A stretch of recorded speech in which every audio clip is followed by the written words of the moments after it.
তাহলে প্রশ্ন যদি ফাঁস না হয় পিয়নটা কিভাবে গ্রেপ্তার হলো? 2015 সালে জনস্বাস্থ্য প্রকৌশল অধিদপ্তরের 142 পোস্টের সার্কুলার ছিল, সেখানে শেরেবাংলা বালিকা উচ্চ বিদ্যালয়ে রিটেন পরীক্ষার প্রশ্ন ফাঁস হয়েছিল। 7 জনকে গ্রেপ্তার করছে, করার পরে 86 জনকে চিহ্নিত করার পরে 86 জনকে বাদ দিয়ে পুনরায় আবার পরীক্ষা নিচ্ছে।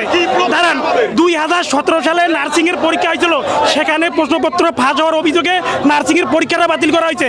আমি এরপরে চেয়ারম্যান মহোদয়কে জিজ্ঞাসা করতে চাই, চেয়ারম্যান মহোদয়, যদি আপনাদের প্রশ্ন ফাঁসের কোনো সুযোগ না থাকে এই 3টে পরীক্ষা কিভাবে বাতিল করেন আপনারা? এই প্রশ্নটার আমরা সদুত্তর চাই। এবং 15 সালে গণস্বাস্থ্য প্রকৌশল অধিদপ্তর 17 জনকে তাহলে কেন গ্রেপ্তার করা হলো? তারা যদি কোনো অন্যায় না করে তাহলে তাদেরকে কেন গ্রেপ্তার করা হলো? 3টা সালে কি আর 2 থেকে 3 জন সহায়ক নিজেই স্বীকার করছে যে 2 কোটি টাকার বিনিময়ে 2 কোটি টাকার বিনিময়ে সে প্রশ্ন ট্রাঙ্ক থেকে বের করছে। এবং গতকালকে চ্যানেল 24-এ আব্দুল্লাহ